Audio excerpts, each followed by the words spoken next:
Raised by wolves with canine DNA in his blood, having trained more than 24,000 pets, helping you and your fur babies thrive. Live in studio, it's Pet Talk Today with Will Bangura, answering your pet behavior and training questions. Ladies and gentlemen, please welcome your host and favorite pet behavior expert, Will Bangura.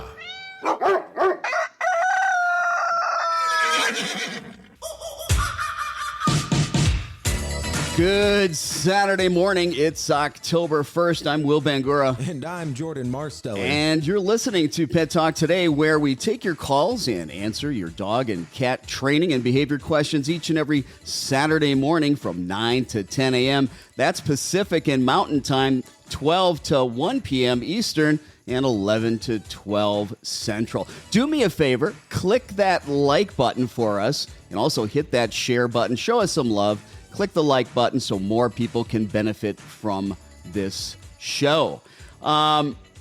Today is October 1st. We got a new month. Absolutely. The weather's getting nice outside. It's getting a lot cooler. People are starting to get their dogs out, starting to walk their dogs again, which we're really happy about. I know I'm happy about that. Yeah, no, it's so much nicer outside. This is the time of year that I go, this is why we're in Arizona. This is why. Exactly. The evenings are just amazing. Oh my gosh. Yeah, it is so beautiful to just sit outside and just enjoy the evening.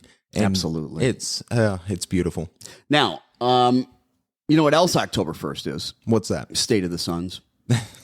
I'm not happy about being here. Yeah. Yeah. No, I'm seriously about that. I could be at Footprint Center at 10 o'clock, sitting there listening to the GM and the coach and the players talking about the Suns, right? And then watch them practice. I'm not a happy camper right now. But we have a mission. We have a show. Absolutely. If you've got a question about your dog's behavior, if you've got a question about your dog's training and behavior, do us a favor. Go ahead and type your question in the comments section, but also do us a favor. Let us know where you're watching from and what kind of dog, what kind of pet or dogs or pets do you have. So please, if you've got a question, we want to help you. Go ahead and type your questions in the comments section. Also, we do take phone calls. And we've got one line. So when we take a phone call, you can't call in until after the call. Go ahead and give out that phone number, Jordan, if you will. Absolutely. Hey, everybody, jot this number down because the phone calls will take priority over the questions in the comment section. But we're going to answer both. All right. So that number is 602-525-6880. What is that number again? Again, 602-525-6880. All right, perfect. Yeah, give us a call. And like I said, hit that like button. This is a labor of love for us. Not everybody can afford private in-home training.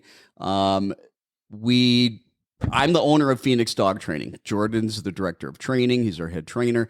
If you've got a serious problem, you're in Arizona, you can look us up at phoenixdogtraining.com. Again, that's phoenixdogtraining.com. If you're outside of Arizona and you need individual help, well, you can go ahead and go to dogbehaviorist.com. I do consultations all over the world. Absolutely. And it looks like we have a caller.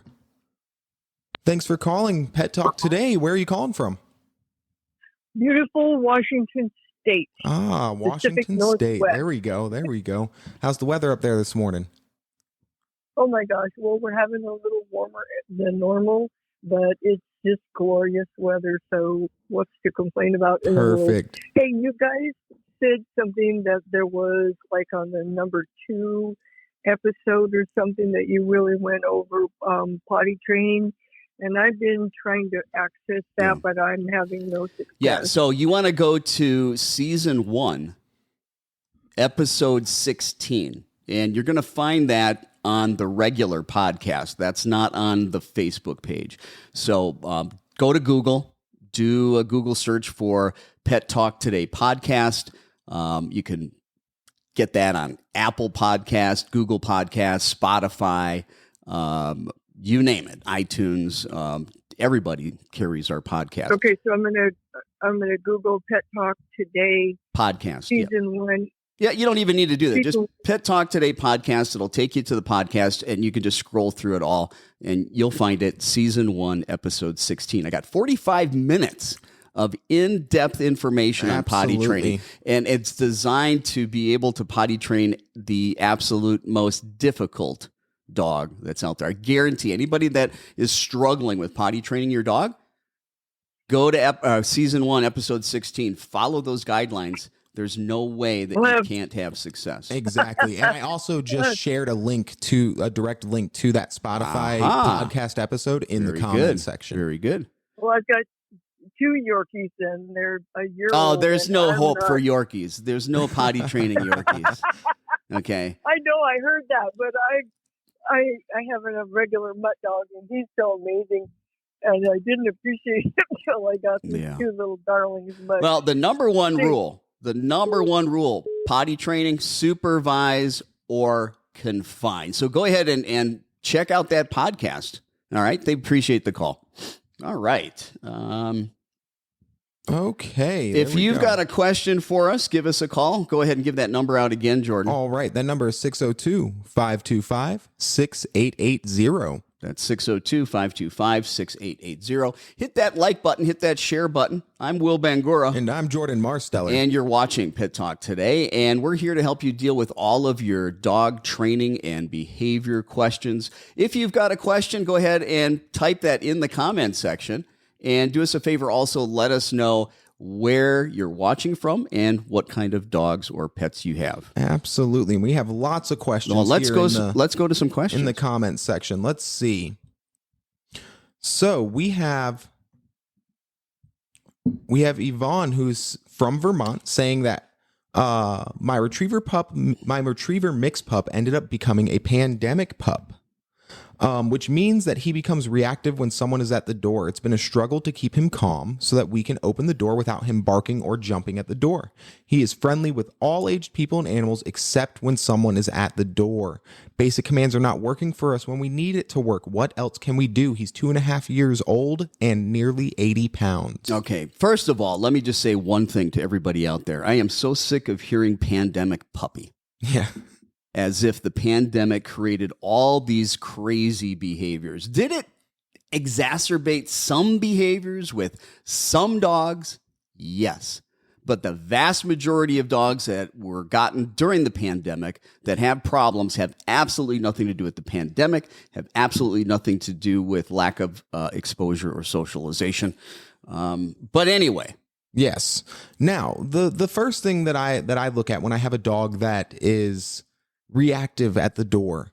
So you said that the dog is very friendly with all people, all animals, except for when somebody's at the door. So when I hear that, my first thought is, are we looking at actual aggression, or is this just a reactivity problem? We actually have another caller, so we will get back to this question, but calls do take priority. All right, we're going to get back to Yvonne and her pandemic dog. Thanks for calling Pet Talk Today. Where are you calling from? Oh, I'm calling from the Chicago area. All right, Chi-Town. I'm from Milwaukee, so go Packers. There we go. Oh, The geez. Bears. I can't answer The that one. Bears. All right. So what's your question? How can we help you out? Well, I've thought about several times, and I'm bad because I never did it. But I have a dog that is a rescue dog originally, and I'm pretty good with training, even remote training. And I have a very obedient dog, but he's something different. He's sneaky aggressive. As an example, I took him to the vet, and very smart border collie mix, maybe rat terrier in there, and comes on command, very obedient, like I said. But, after he got his shot from the vet or the border collie, they're walking him out and he nipped her back leg. So he's kind of sneaky aggressive or very aggressive. He's been known to, and we've shored up some of that problem, but he broke out of the front door to go after, people that are walking by with a dog. He's more dog than people aggressive. I adopted him at 6 months old, but you don't know when he's going to be aggressive. And, people have thought, oh, I got scratched on the back leg. No, he bit somebody on the calf, not a hard bite or, more than a scratch, but it's like he has to have the last word. Have you ever heard of a dog that does things like that? Well, yeah, and you mentioned the dog wants the last word. Let me tell you what the dog really wants. It wants that individual to give it space. It wants distance, and the dog is nervous. Yeah. Your volume is down. Is that me or you? Well, I don't know. That was better. I'll talk a little bit louder. Nobody's accused me of being too quiet. That's but anyway, better. There we go. What I said is that with your dog, it's not so much about trying to get the last word in as much as, hey, the dog's nervous, the dog's afraid. It wants distance and space from that individual. And at that point, it's a sneak bite, but that even shows you how little confidence the dog actually has. I think that's a good time to interject and bring up threshold, right? What's happening here, and this is, just a very well-educated guess. I can't guarantee this is what's going on, but when you have a dog who is only biting people from behind, we have to look at what the dog's threshold is. So there's a certain point when something is causing anxiety that it becomes so overstimulating that your dog shuts down. So basically, even if they wanted to bite, even if they wanted to flee, even if they wanted to fight, whatever it was, fight or flight gets so intense that they just freeze and they do nothing. They shut down. But then as soon as that person turns around and goes to walk away, enough of the pressure is being relieved from your dog that they can now externalize what they're feeling internally because they're no longer as far over threshold. So like Will was saying, this is absolutely a indicator of just how little confidence. And let me ask this. Can I add something in here real quick? Yeah. I've watched a lot of YouTube people, and people have come to me for help at times. I'm no expert, but I've had a few dogs. But he does things too that like in the front yard a couple times. I've been talking to someone who's right behind me, but just before I got out there, he wouldn't have the front of their feet too, and I was just walking by. They weren't even pressuring him. Well, you might not view it as pressure. I took him to walks around like festivals, and I put a muzzle on him, and he behaves if I have it controlled and I'm right there, or I have him muzzled or I have the control on. But as soon as he gets the chance, or you give him a little freedom, or I'm not there, and it seems like it makes a difference if I'm there or the husband's there. He's more well behaved if I've got an eye on it, and he knows he can't get away with that type of thing.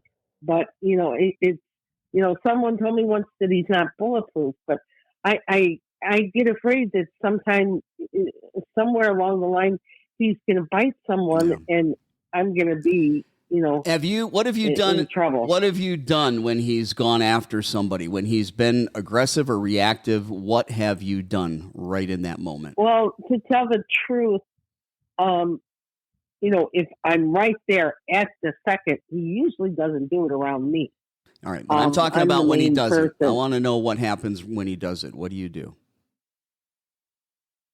When he does it, yeah. It's usually you have to react instantly. What do you do? What does and that I'm mean? not there. What behavior are you engaging in? I would have to correct. I usually catch it before. When you use the word, I don't let it happen. You use the word correct. So what does that mean? What does that involve?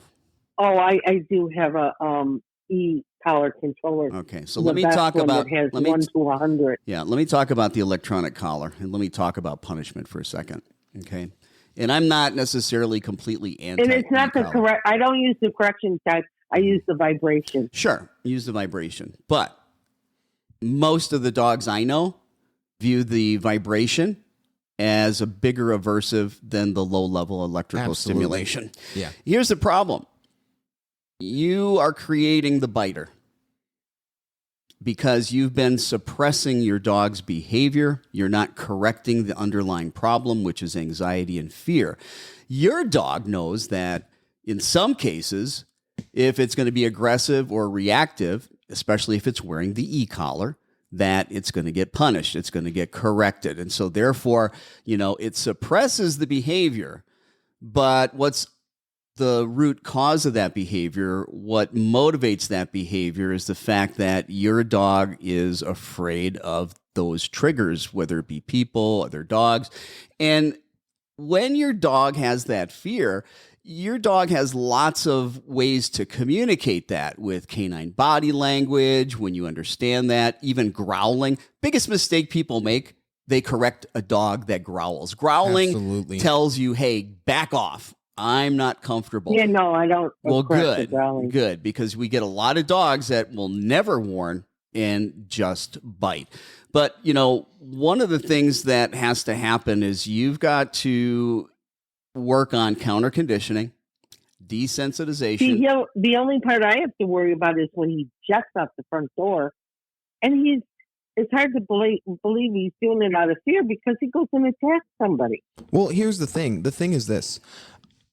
Almost all aggression. And he almost never does it if I'm there. It's like if the husband's there. Because or you've been somebody else punishing is him. there. Yeah, You've and been the thing is punishing him. this. He's not going to do it. Here- He knows he's going to get zapped. Right. And the thing is, almost all aggression occurs out of fear. Fear of something. Whether we're looking at it from a literal standpoint, as in the dog is scared of Well, A, B, and tell C, me or if tell you me look what at it animal. Tell me what animal goes Right. into fight or flight Exactly. without perceiving a threat. Exactly. And that's And the biggest issue. problem we have is we look at this outward behavior, aggression, okay? And aggression is the behavior, the outward behavior. But what motivates that? An emotional state. And that emotional state is anxiety.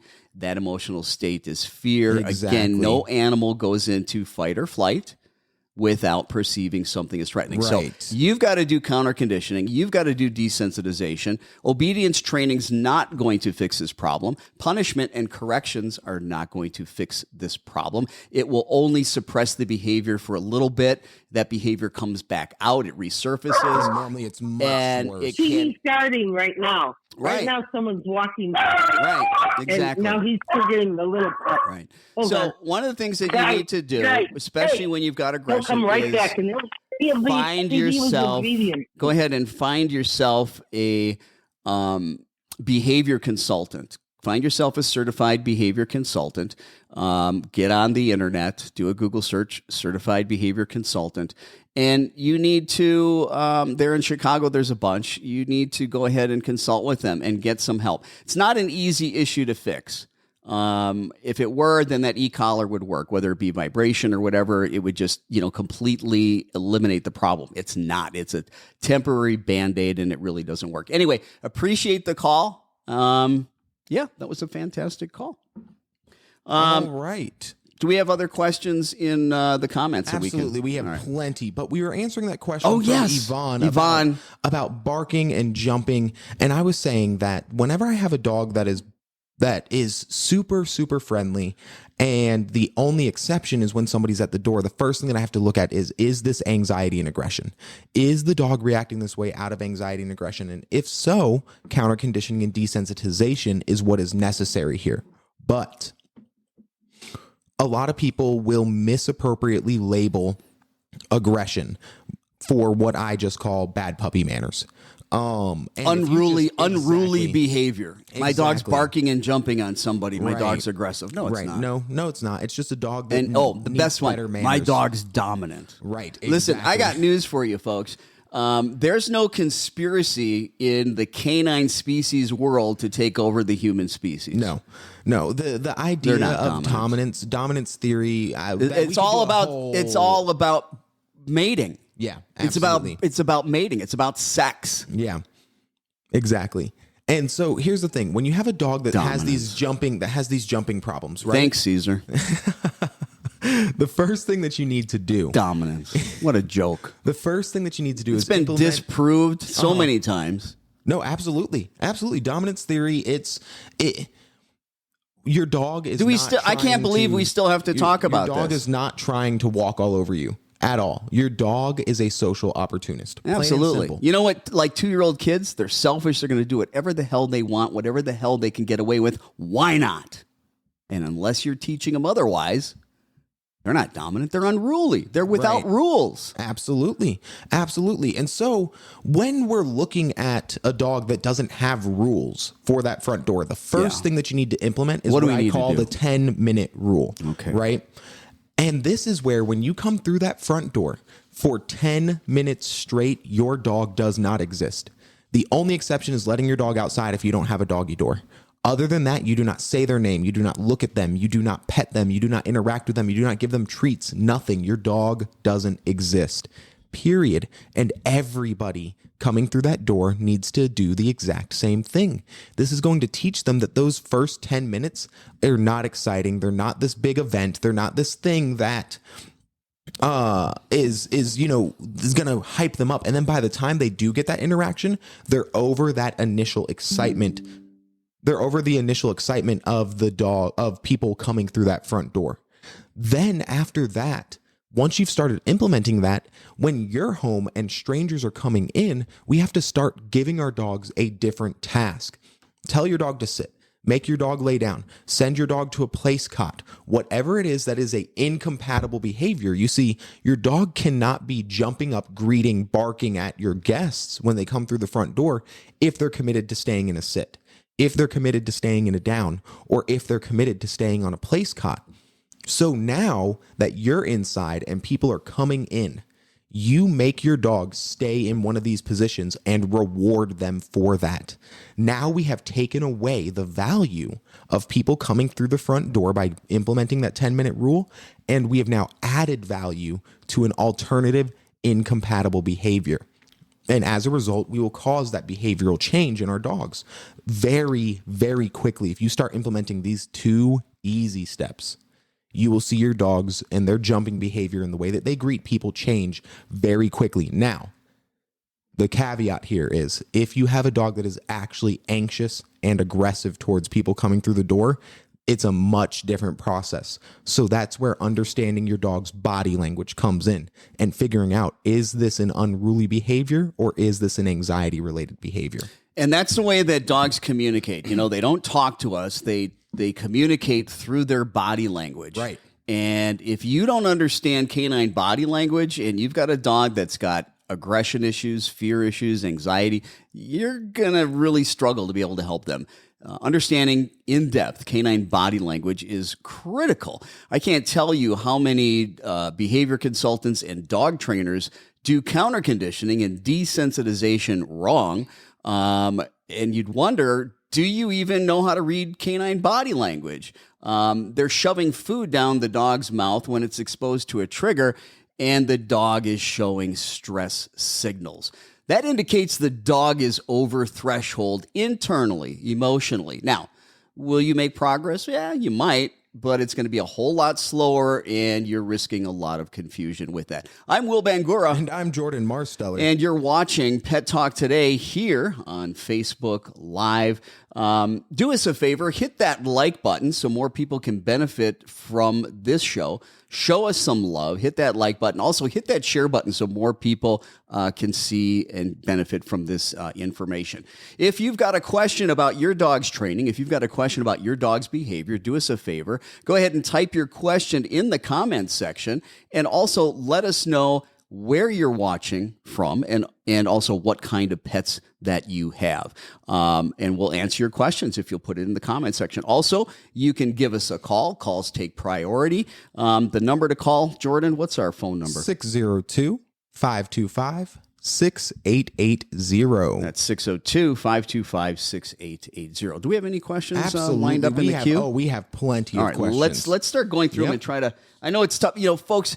The challenge is when we've got such a short period of time, and there are no quick fixes, is that we got to condense everything we tell you, and there might be pieces that are missing. So if you're really dealing with a serious problem, get some help. If you're in Arizona, go to phoenixdogtraining.com. If you're outside of Arizona, go ahead and go to dogbehaviorist.com. Looks like we got a caller. Looks like we do have a caller. Thanks for calling Pet Talk today. Hello. Where are you calling from? Hello. I'm calling from Lexington, half an hour drive from Boston, Massachusetts. Okay. How are you guys? I'm fantastic. We're doing good. Thanks So how for do you calling. go in the car? How do you get there? In the car? Exactly. You got it. So I'm So tell calling me about your regarding my dog. son. He's my son's dog, and they're visiting actually from Arizona. They're here Uh-oh. for some time. So We didn't train it. we noticed.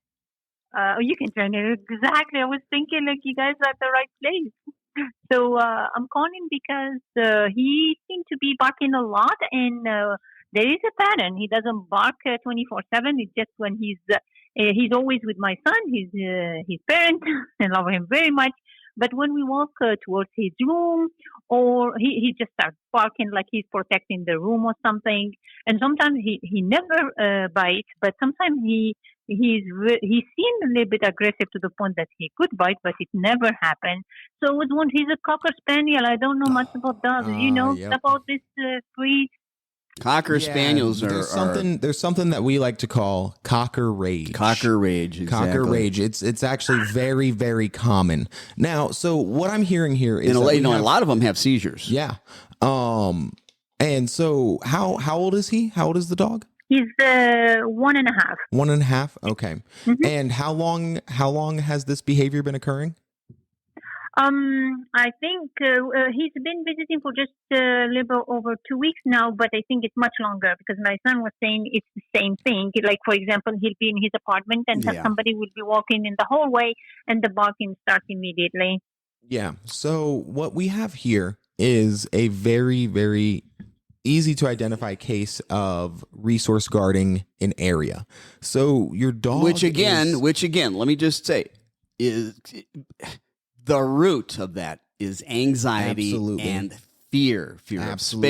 space, fear Fear. of losing a resource. Exactly. And so again, we need to take a look at, when we look at actionable behavior, what's the underlying emotional state Absolutely. that Absolutely. motivates that behavior? And it's that underlying emotional state that we have to modify.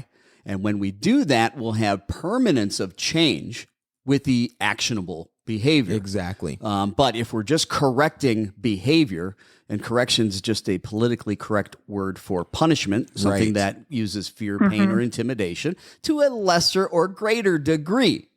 Okay, I'm not 100% anti-punishment, but that should be the last resort. And you need to know what you're doing. It needs to be done very humanely, and you need to be training using positive reinforcement, counter conditioning, desensitization first. And there's no quick fixes for this. And when we've got a dog like this Cocker Spaniel, who it's a genetic issue most likely, okay, as a component to that.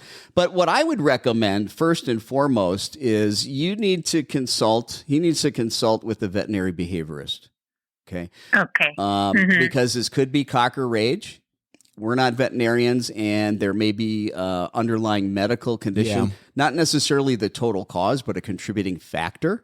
Because again, Cocker Rage is pretty normal stuff when it comes to the Cocker Spaniels. So get online, do a search for veterinary behaviorist, and get an appointment. And I would start with that first, okay? But that's where you need to start. But anyway, appreciate the call. Yeah, that was a good call. And we haven't talked about Cocker Rage. We should do a segment sometime on Cocker Rage. That's definitely not the worst idea. We won't spend a lot of time because not everybody's got a Cocker Spaniel. We have another question from Lori from Bloomington, Illinois. Bloomington, Illinois. All right. She says, The Bears. "My dog hates squirrels. She has hurt me many times by taking off after them and dragging me. I thought I had her trained to ignore when commanded, but she has reverted back to it again. She is a Labernard, 50% chocolate lab, 50% Saint Bernard. She is also reactive." Well, haven't you ever seen, oh my gosh, the name of the movie just blew out of my mind. The main, they're coming out with a nasal spray Yeah. that helps people with Alzheimer's. I'm really excited about this. I've been reading about the clinical trials that they got going on right now. Listen. Early onset. I'm a little young for that. I think I might be the first documented case of somebody in their 20s. Pre-caffeine. Yeah, right. I've been underserved here. Well, now,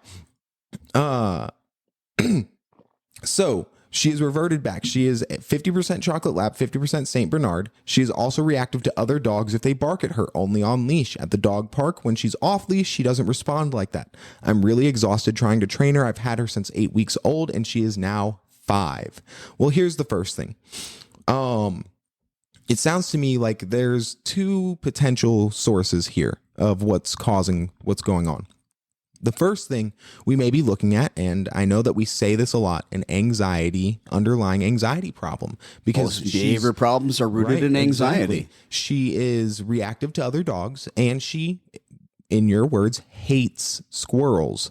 But then you tell me that she loves it only happens, adrenaline. Right.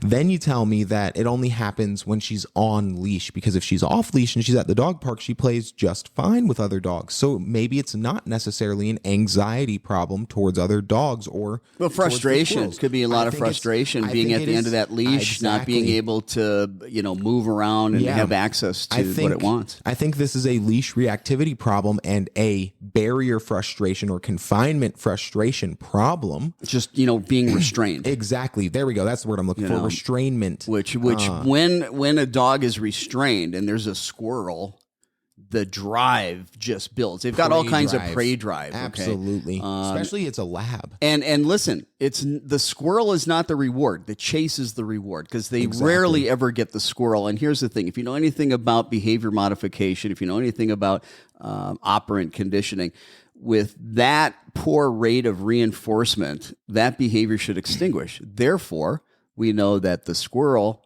is not the reinforcer. The reinforcer is the chase. Right. And so now, was it last week or the week prior that we did loose leash walking? It was, must have been was it last week? I'm not certain. Well, because we were talking, it was either the last episode or the one prior. Before. Yeah.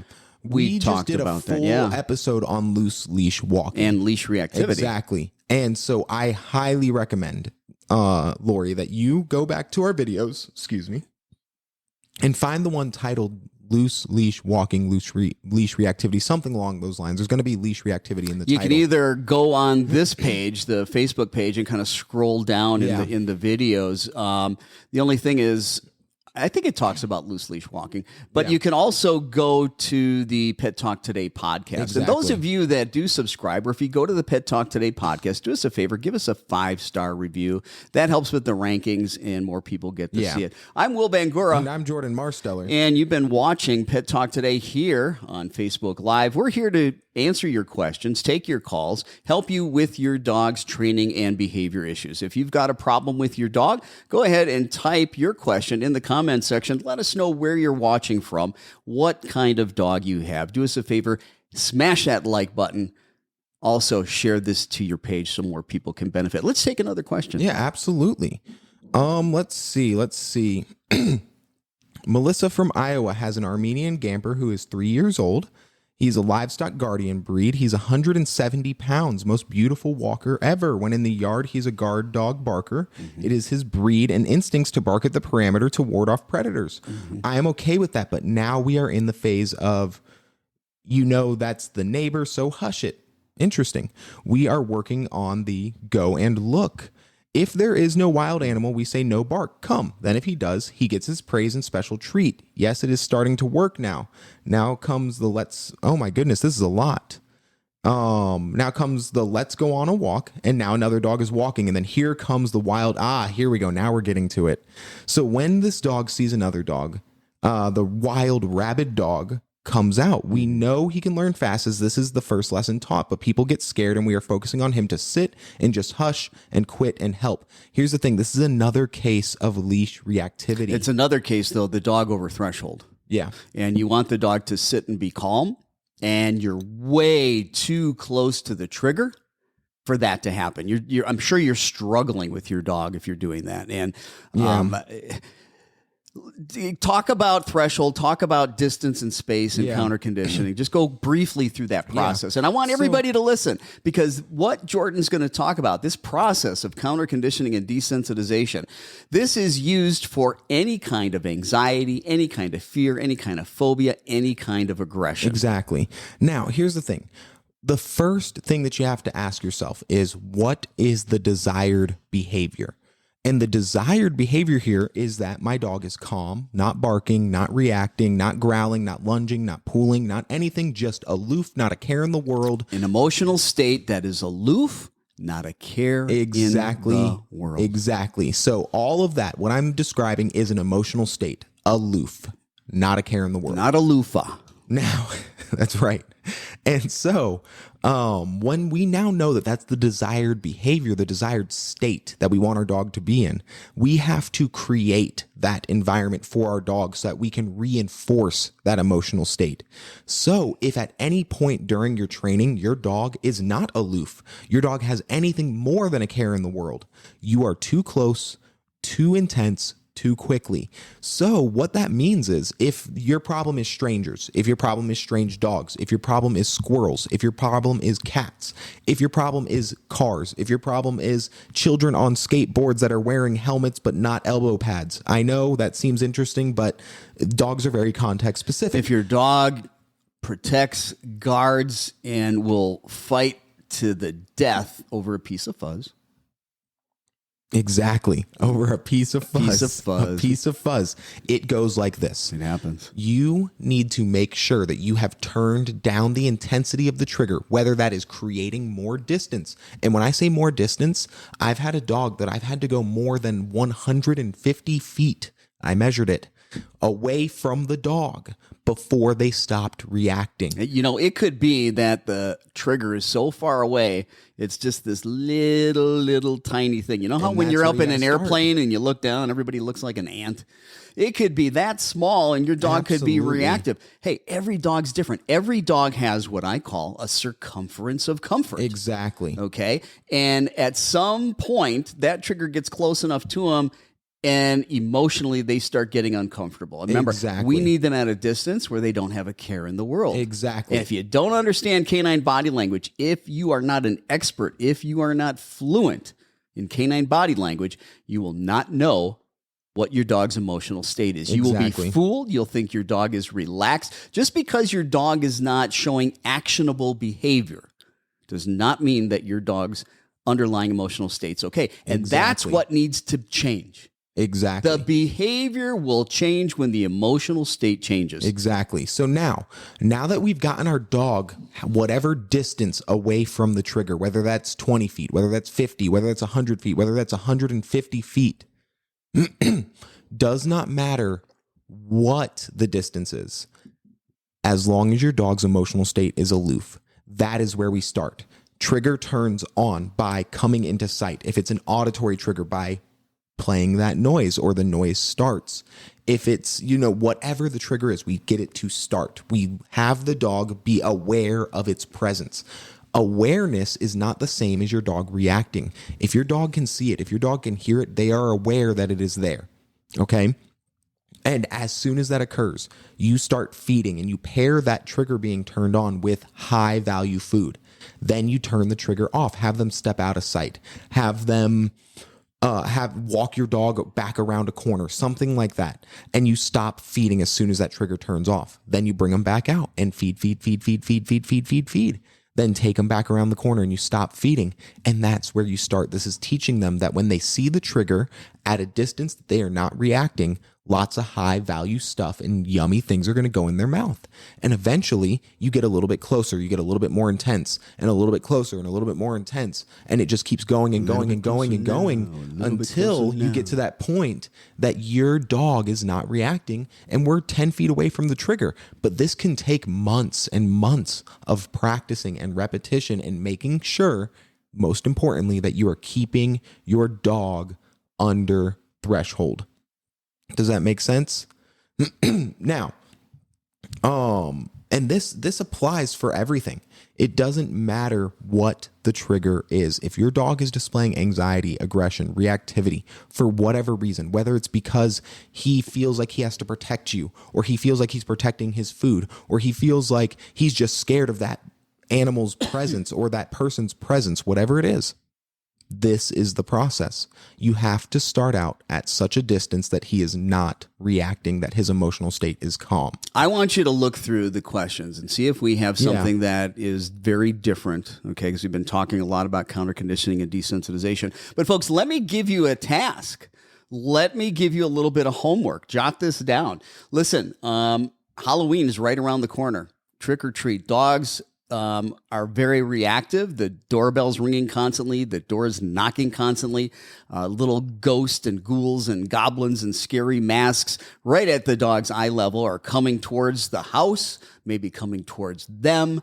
Kids are screaming, making loud noises. They sound like wounded prey. They get dogs nervous, very scared, and dog can become very reactive. Start teaching your dog, desensitize your dog to door knocking, desensitize your dog to the doorbell ringing, okay? You might need to get recordings of that and start playing that very, very low where your dog really doesn't care about it. And again, you're going to play that sound, knock, knock, knock, knock, knock, or play that sound, ding dong, ding dong, ding dong. And while that sound is happening, feed, feed, feed, feed, feed, constantly and continuously for about 5 seconds, then stop the sound. Stop feeding immediately. What we're doing is we're pairing high-value food rewards, something very positive, with the trigger that the dog doesn't like, but we've got it so low that the dog's below threshold. What does that mean? The dog hears it, knows it's there, but doesn't have a care in the world. How do we know if it doesn't have a care in the world? We know that by understanding in-depth canine body language. Is the only way to know that. Yep. Now, we have a question. Tori from Lafayette, Louisiana. Oh, those my old stomping grounds. I used to live in Fort Polk. Used to spend my days over there in Alexandria. I used to party in the French Quarter. There we go. I've never been to Nolens. I think I said that right. Yeah. But anyway, so Tori from Lafayette. My puppy, 6-month-old pit bull mix, nibbles when he gets super playful, and I always grab a toy, but he can't get enough of the nibbles. Okay, so you're already going in the right direction. Mm-hmm. Okay, the first thing that you're going to do is redirect. Okay, you're going to give your dog something else. He wants to nibble on you. He wants to chew on something. Trade it. Give him something he's allowed to chew on. And you got to make sure you do this 100% of the time. Every single time, be consistent. Now, if you've been doing this for, like 2 weeks and it is not working, you're not seeing any improvement. Also, before we go there, I know where you're going with it. How about tell them how to train a leave it? Ah, there we go. That's a good idea. All right, because again, that would be teaching the dog something other than having to punish and correct. Right, absolutely. Well, no, and you see, I guess technically what I was going to suggest would be punishment with the crate. It's just negative punishment. That's all. Now, taking away the freedom that the dog wants. So now, here's the thing. What you're going to do is we want to teach our dog to leave things alone. The first thing that you have to teach a dog when it comes to leaving stuff is you got to teach him to drop things. Right? That's the first step. Teach them what taking things out of their mouth means and why it's valuable. And I consider that so close to nibbling, as if they had something in their mouth. I'll use drop, leave it. Exactly. So what you do is you're going to get a treat pouch or a bag full of treats. High value. We're not talking about buying the store-bought treats, right. Okay? What we're talking about is something really valuable. Cooked chicken, cooked steak. Very, very tiny pieces, about the size of a pea is what you want to be working with, and have a lot of them. A lot of them. Exactly. Then you're just going to take a small handful, about 4 or 5 pieces maximum, and you're going to say, drop it, and drop a handful of treats onto the ground. And then as soon as they finish scavenging, you want it to kind of spread around a little bit so they have to scavenge. You don't want to place it on the ground. Actually drop it so that it spreads out and they have to scavenge around for it. As soon as they eat that very last piece, you say it again, drop it, and drop another handful. Let them scavenge around and pick those up. Then guess what? Drop it and throw it on the ground. How many times should they do that in a row? About 30 times in a row. And how often should they do that? I recommend once or twice a day to begin. For how long? For at least 4 days. I want you to do this once or twice a day, 30 times in a row. So we can't ask the dog to drop it or leave it until we've conditioned the dog to have a actionable behavior. Exactly. When the dog hears that cue. Exactly. Now. So what is the dog doing when it hear, if we've done this over and over and over, what happens when we say drop it or leave it? You say drop it, your dog goes, oh, there's food on the ground, and he looks at the ground, right? But now let's imagine he has something in his mouth. He can't pick up these treats if he has something in his mouth. Right. So you give him something he's allowed to have, Mm-hmm. whatever it is. Make sure it's something he's allowed to have, and you're going to say, drop it, and throw food on the ground. He's going to look at the food, spit out the toy, and scavenge around for food. Now, here's the important part. You let him take that toy back. You do not take the toy from him because you will very quickly poison the cue. Yeah, if he realizes, gosh, you tell me, drop it or come, and, I lose something I want, what's the benefit of me doing that behavior? Exactly. So now you have a dog that can drop it on cue and will go back to their toy. So now they hear, oh man, mom's just going to give me free food and I get to take the toy back too. Then one day your dog has something in their mouth that they're not supposed to have, i.e. you. Nibbling. Yeah. And I say, drop it. And I throw food on the ground, and my dog stops biting me or stops chewing whatever it is that they're not supposed to have, and they're going to look at the food on the ground. And now I take that item away because they weren't supposed to have it. And now we have taught our dog value behind the word drop it, leave it, whatever you want the word to be. Banana, doesn't matter. And our dog is leaving it alone. That's another option. If your dog you've been doing this, you've taught your dog to drop it, you've redirected your dog by trading, and this still isn't working. Your dog just isn't getting it, is still nibbling on you. Now this is where you're playing with your dog, you're having fun with your dog, and your dog starts nibbling on you. Stop playing with your dog immediately. Stop interacting, stand up, and walk away. Turn around, exactly. Walk away. And you're just going to do this very quickly. Just a couple of seconds, 5 to 10 seconds, and then turn back around as long as your dog is not badgering you for attention. And then you'll interact with your dog and play with them again. And as soon as that nibbling starts, you stand up, take your hands away, turn your back on them, walk away. And you'll do that. Now, let's say you've been doing that for a week or two and we still aren't seeing improvement. Okay. So next, you're going to be playing with your dog. Your dog starts nibbling, boom, straight to the kennel. 2-minute timeout. 2 minutes, minimum 2 minutes. If your dog is whining and barking and crying in the kennel, you don't let them out. Ignore them. Exactly. Ignore it. Even if it gets that 2 minutes and they're still barking and whining, they got to stay in there. They got to wait it out. Yeah. Then here's the important part. You let them out of the kennel and you go right back to what you were doing before they got put in the kennel. So if you were playing with them, go back to playing with them. And as soon as that nibbling behavior happens again, boom, put them right up immediately, straight to the kennel. Do not pass go. Do not collect $200. Straight to the kennel. 2-minute timeout. You got to think about the ABCs, folks, okay? Antecedents, behavior, and consequences. So antecedents is what happens right before the behavior, okay? What is motivating? What is the trigger? Hey, maybe you're moving your hands around real fast and, it's fun and dogs want to get things in their mouth and they start nibbling on you, okay? Antecedent. That's what happens before. Behavior, dog starts nibbling. Consequence, dog immediately gets put into the crate. Exactly. If your timing's really good and there's repetition and you're consistent, the dog's going to realize, hey, I'm losing some freedom. I don't like that. And that's happening every time I do that nibbling thing. Maybe I shouldn't do that nibbling thing. Yeah. How about that? Exactly. Now, when you're doing the behavior, okay, ABCs, and the dog does not nibble, there needs to be a different kind of consequence. You need to be rewarding the fact that your dog is not nibbling. We're so good at saying no. We're so good at correcting. We're so good at focusing on what we don't want. And we're so bad about capturing and rewarding the good behavior. Dogs learn by repetition and conditioning and a motivator. Positive reinforcement, food rewards, great motivator. All right. Do we have other questions? Yeah, actually, this is a quick one from Kim. Kim says, potty training question. The poodle was going pee outside, but when brought back in the house, would still pee again. All right, let me take this one. I love this question, okay? So some dogs, when they go outside, they don't empty their bladder in one lift. I'm going to get this in here. One lift or a squat. They don't necessarily empty their bladder. Some dogs, when they have a bowel movement, they don't just have one bowel movement. They might be a double, triple dumper. Yep. So here's the thing. If when you take your dog outside, you come back in, and very soon after you come back in, your dog's going to the bathroom again, your dog was not done. You need to keep your dog out there longer. You need to wait it out a little bit because your dog is showing you that, hey, I don't empty my bladder when I'm out there. Yeah. All right. And you know what's interesting, like about that? He is so right. Harley, my dog.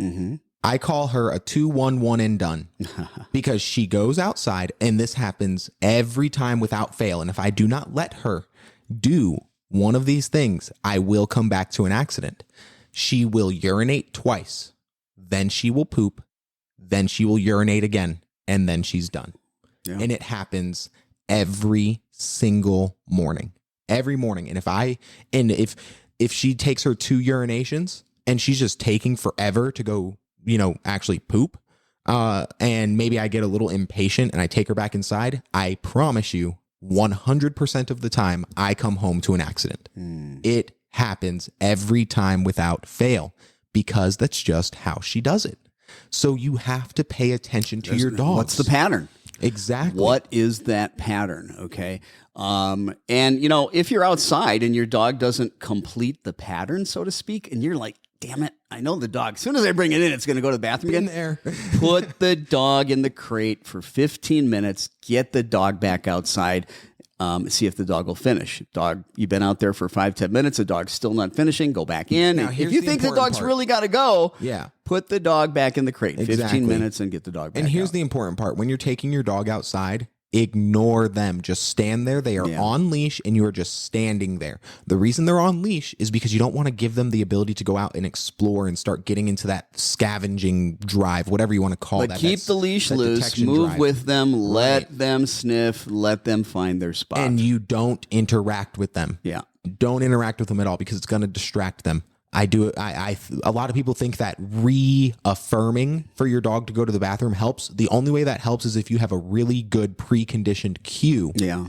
So if you've been training your dog to go to the bathroom on command, that's the only time that trying to tell your dog. And trust me, those of you that think your dog is trained to go on command, it's coincidence. Yeah. Most of you do not have your dog trained to go on command. Okay, it's coincidence for most of you. And if you think you've got your dog trained to go to the bathroom on command, load up the dog in the car. Yep. All right. And go to, drive to a different place where the dog's never been. Okay.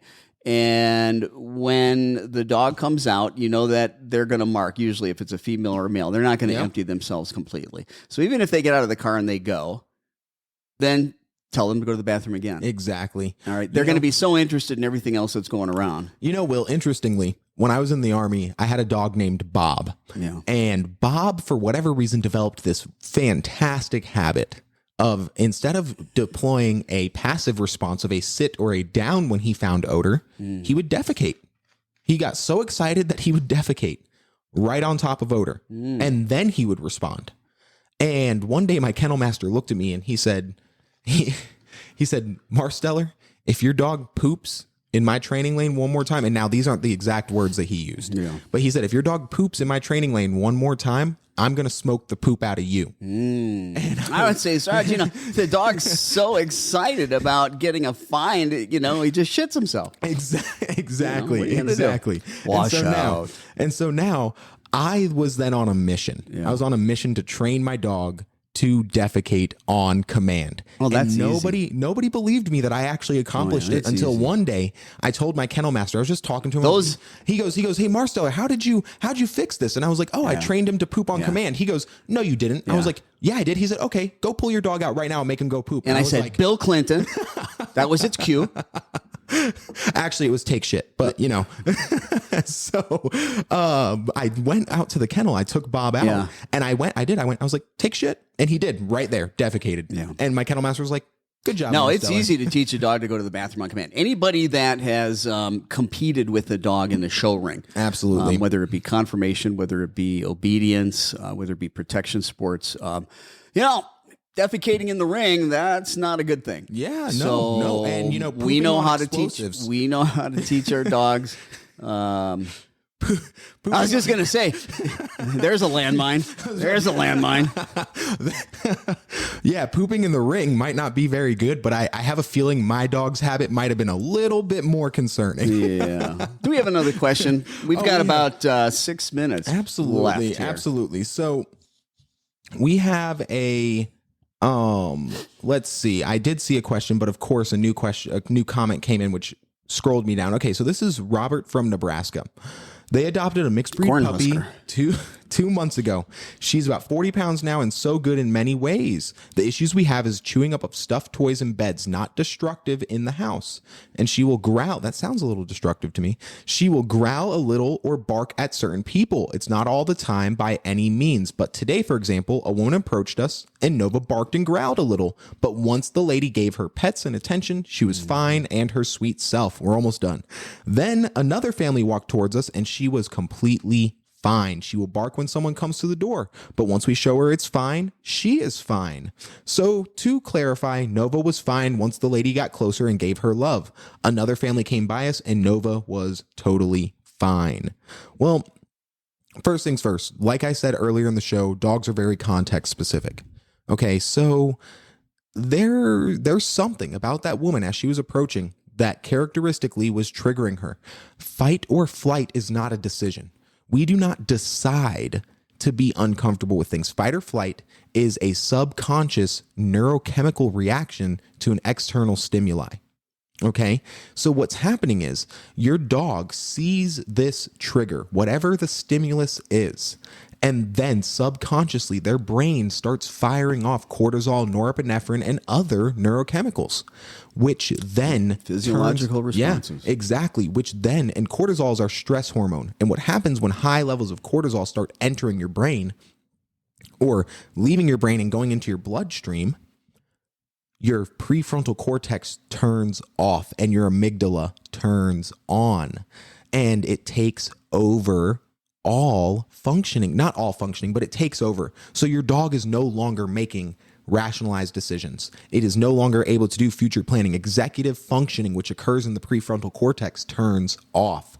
Digestion turns off. And the only thing that is on your dog's brain is survival, fight or flight. Those are the only options. That's why your dog can be seemingly out of it. And it's like you don't even recognize your dog. And then suddenly they snap out of it and it's like back to being a normal dog because they weren't their normal selves. So the thing is this, it sounds to me, because I hear a lot of destructive chewing, even though it's specific items.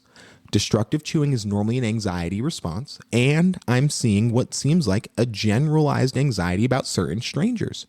It sounds to me like your dog has something going on underneath of the surface that requires, like I had been speaking about earlier in the show, so much counter conditioning and desensitization. Yeah. Sounds like we might be looking at a separation anxiety issue here, which is why the chewing might be occurring unless it doesn't happen when you're gone.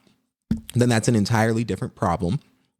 And we need to teach our dog loose leash walking and a good reliable sit and or down so that we can counter condition and desensitize to strangers in the exact way that we always talk about. Trigger turns on, food turns on. Trigger turns off, food turns off, all the while making sure your dog is under threshold.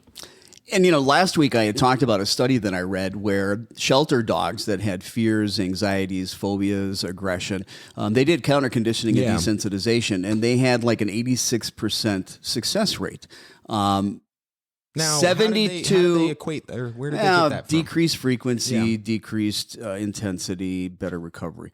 So 72 counter conditioning and desensitization sessions over 96 days is what produced it. Yeah. So again, this is not an overnight fix, folks. No. 72 counter conditioning and desensitization exercises over a period of 96 days is what they found was where that general. So that means out of a little over 3 months, we only missed out on approximately 24 days. That to me sounds like minimum 3 to 5 times per week. I don't know about you, Will. 3 to 5 times per week is what you need to be aiming for. Yeah, 3 to 5 times a week. The sessions for counter conditioning and desensitization are only going to be, 5 minutes, 10 minutes, 15 minutes is a very, very long session. Very long session indeed. Well, it's been a really good show. And you know that sound, folks. That means that we are just about out of time. I'm Will Bangura. And I'm Jordan Marsteller. And you've been watching Pet Talk Today here on Facebook Live. Do us a favor, hit that like button, hit that share button. Be sure to join us next week where we continue to help you with your dog's behavior, your training issues. Have a good weekend. Train your dogs.